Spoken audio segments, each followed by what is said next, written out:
Assalamualaikum warahmatullahi wabarakatuh. Syukur alhamdulillah kita bisa berjumpa lagi di channel Aris Panji. Sholawat serta salam selalu terhadap junjungan kita Nabi besar Muhammad sallallahu alaihi wasallam.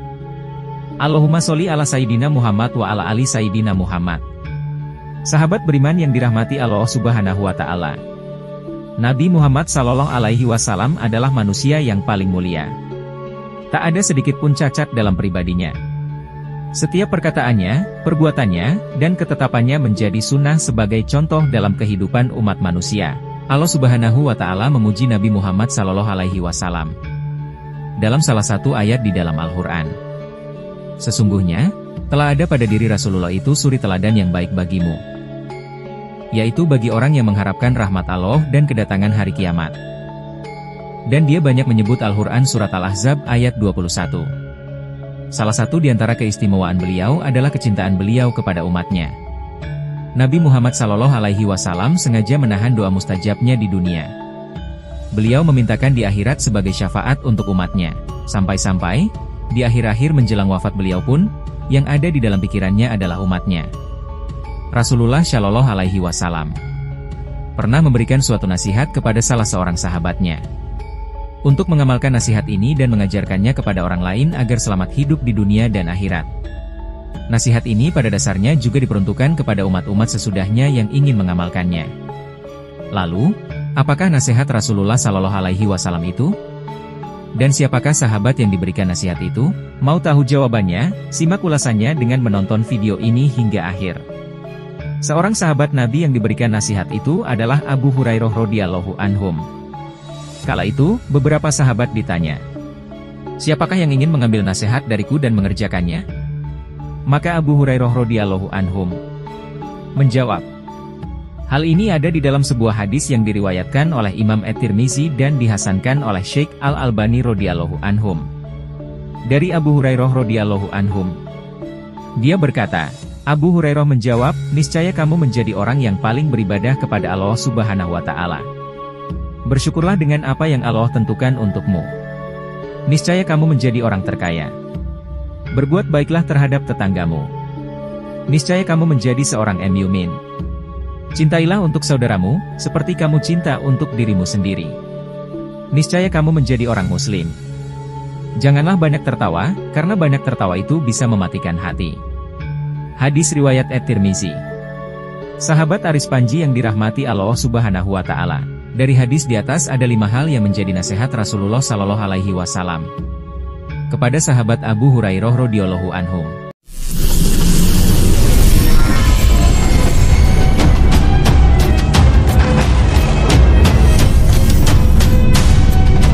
Hal ini juga menjadi nasihat bagi kita umatnya, agar dapat selamat hingga kelak di akhirat. 5 nasihat itu adalah: pertama, jagalah dirimu dari keharaman-keharaman. Niscaya kamu menjadi orang yang paling beribadah kepada Allah. Pesan pertama adalah, meninggalkan yang diharamkan oleh Allah Subhanahu wa Ta'ala. Ternyata untuk menjadi orang yang paling beribadah kepada Allah, adalah dengan cara meninggalkan keharaman. Hal ini karena sesuatu yang haram, apabila kita lakukan, akan membuat hati menjadi hitam dan kelam. Ketika hati kita sudah hitam dan kelam, maka ibadah pun menjadi berat atas kita. Maka dari itu, orang yang paling mudah beribadah adalah orang yang paling bersih hatinya. Semakin hati seorang hamba bersih dari maksiat, maka semakin mudah baginya untuk melaksanakan perintah-perintah Allah dan menjalankan ibadah kepada Allah Subhanahu wa Ta'ala. Allah Subhanahu wa Ta'ala telah memberikan kunci agar kita dapat terhindar dari perbuatan keji dan mungkar, yaitu dengan mengerjakan sholat dengan benar. Hal ini sebagaimana termaktub dalam Al-Quran. Allah Subhanahu wa Ta'ala berfirman, "Bacalah apa yang telah diwahyukan kepadamu, yaitu Alkitab atau Al-Quran, dan dirikanlah sholat." Sesungguhnya, telah ada pada diri Rasulullah Sallallahu alaihi wasallam itu suri teladan yang baik bagimu, yaitu bagi orang yang mengharapkan rahmat Allah dan kedatangan hari kiamat. Dan dia banyak menyebut di dalam Al-Quran surat Al-Ahzab ayat 21. Salah satu di antara keistimewaan beliau adalah kecintaan beliau kepada umatnya. Nabi Muhammad Sallallahu alaihi wasallam sengaja menahan doa mustajabnya di dunia. Beliau memintakan di akhirat sebagai syafaat untuk umatnya. Sampai-sampai, di akhir-akhir menjelang wafat beliau pun, yang ada di dalam pikirannya adalah umatnya. Rasulullah Shallallahu Alaihi Wasallam pernah memberikan suatu nasihat kepada salah seorang sahabatnya untuk mengamalkan nasihat ini dan mengajarkannya kepada orang lain agar selamat hidup di dunia dan akhirat. Nasihat ini pada dasarnya juga diperuntukkan kepada umat-umat sesudahnya yang dapat mengamalkannya. Lalu, apakah nasihat Rasulullah Shallallahu Alaihi Wasallam itu? Dan siapakah sahabat yang diberikan nasihat itu? Mau tahu jawabannya? Simak ulasannya dengan menonton video ini hingga akhir. Seorang sahabat Nabi yang diberikan nasihat itu adalah Abu Hurairah radhiyallahu anhu. Kala itu, beberapa sahabat ditanya, siapakah yang ingin mengambil nasihat dariku dan mengerjakannya? Maka Abu Hurairah radhiyallahu anhu menjawab, hal ini ada di dalam sebuah hadis yang diriwayatkan oleh Imam At-Tirmizi dan dihasankan oleh Syekh Al-Albani radhiyallahu anhu. Dari Abu Hurairah radhiyallahu anhu dia berkata, Abu Hurairah menjawab, niscaya kamu menjadi orang yang paling beribadah kepada Allah Subhanahu wa Ta'ala.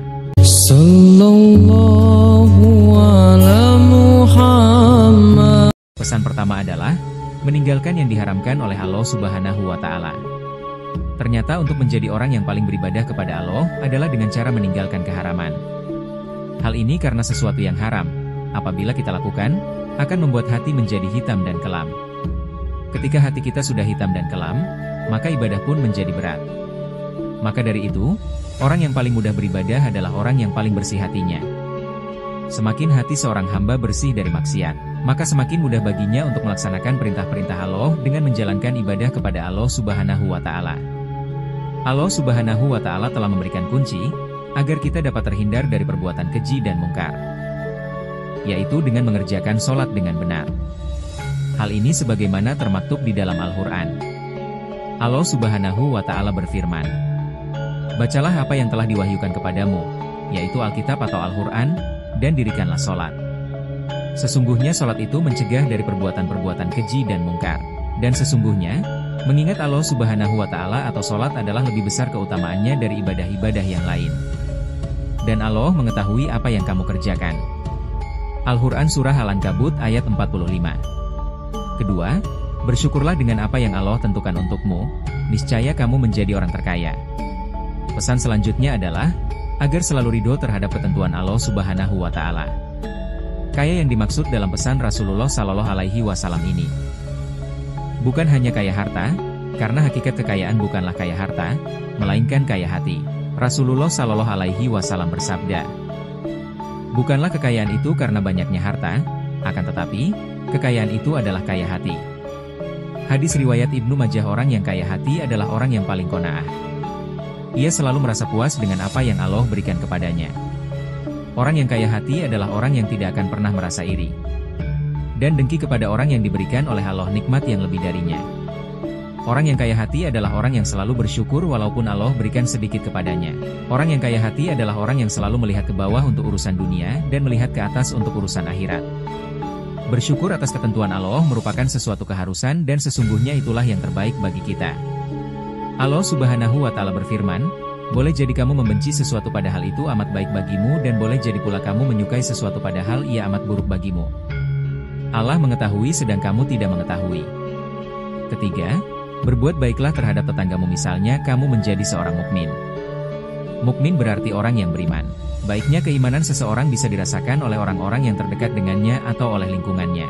Rasulullah Shallallahu Alaihi Wasallam pernah menyampaikan bahwa tidaklah dikatakan beriman bagi seseorang sebelum ia berkata baik, memuliakan tamu dan tetangganya.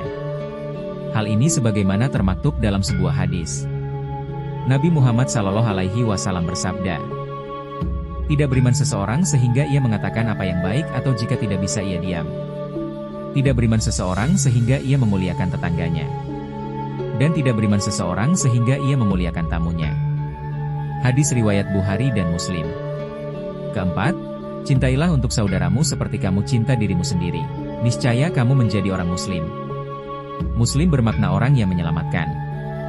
Menjadi Muslim artinya menjadi orang yang menyelamatkan orang lain dari kejahatan misalnya atau perbuatannya. Menjadi Muslim adalah mencintai untuk orang lain sesuai dengan ia cinta untuk dirinya sendiri.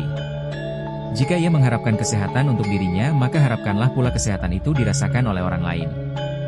Jika ia mengharapkan mendapatkan kebaikan untuk dirinya, maka harapkan pula kebaikan itu dirasakan oleh orang lain. Jika ia mengharapkan kebaikan untuk dirinya, maka harapkanlah kebahagiaan itu dirasakan pula oleh orang lain. Hal inilah yang dicontohkan oleh sahabat-sahabat Nabi kaum Ansor yang mendahulukan saudaranya kaum Muhajirin daripada diri mereka sendiri. Tentang hal ini telah diabadikan oleh Allah Subhanahu wa Ta'ala di dalam Al-Quran. Allah Subhanahu wa Ta'ala berfirman, "Dan orang-orang yang telah menempati kota Madinah dan telah beriman atau kaum Ansor sebelum kedatangan mereka kaum Muhajirin. Mereka kaum Ansor mencintai orang-orang yang berhijrah kepada mereka atau kaum Muhajirin. Dan mereka kaum Ansor tiada menaruh keinginan dalam hati mereka terhadap apa-apa yang diberikan kepada mereka kaum Muhajirin dan mereka mengutamakan orang-orang Muhajirin atas diri mereka sendiri. Sekalipun mereka dalam kesusahan dan siapa yang dipelihara dari kekikiran dirinya mereka itulah orang yang beruntung." Al-Quran Surat Al-Hasr ayat 9. Islam mencari hati kaum muslimin untuk banyak tersenyum karena tersenyum juga merupakan sedekah. Dan Islam melarang banyak tertawa karena segala sesuatu yang berlebih-lebihan atau melampaui batas akan membuat hati menjadi mati. Dalam hadis yang diriwayatkan oleh Aisyah radhiyallahu anhu, bahwa dia berkata, "Saya tidak pernah melihat Rasulullah Shallallahu Alaihi Wasallam tertawa terbahak-bahak sehingga kelihatan tenggorokan beliau. Beliau biasanya hanya tersenyum." Hadis riwayat Bukhari Muslim. Rasulullah Shallallahu Alaihi Wasallam bersabda, "Janganlah kalian banyak tertawa karena banyak tertawa akan mematikan hati." Hadis riwayat At-Tirmizi. Menurut Imam Al-Ghazali, jika hati mati, hati tidak akan bisa menerima peringatan Al-Quran dan tidak akan mau menerima nasihat yang baik. Sobat Aris Panji yang rahmati Allah Subhanahu wa Ta'ala, demikianlah nasihat yang diberikan oleh Rasulullah Shallallahu Alaihi Wasallam kepada Abu Hurairah radhiyallahu alaihi wasallam, dan secara tersirat juga diberikan untuk umatnya. Semoga dengan adanya video ini dapat memberikan tambahan ilmu agar menjadikan kita sebagai umat yang lebih baik ke depannya. Jika terdapat kesalahan dalam penyampaian ini, Aris Panji mohon maaf dan itu merupakan kesalahan dari Aris Panji sendiri. Jika ada benarnya itu adalah dari Allah Subhanahu wa Ta'ala. Semoga bermanfaat. Wassalamualaikum warahmatullahi wabarakatuh.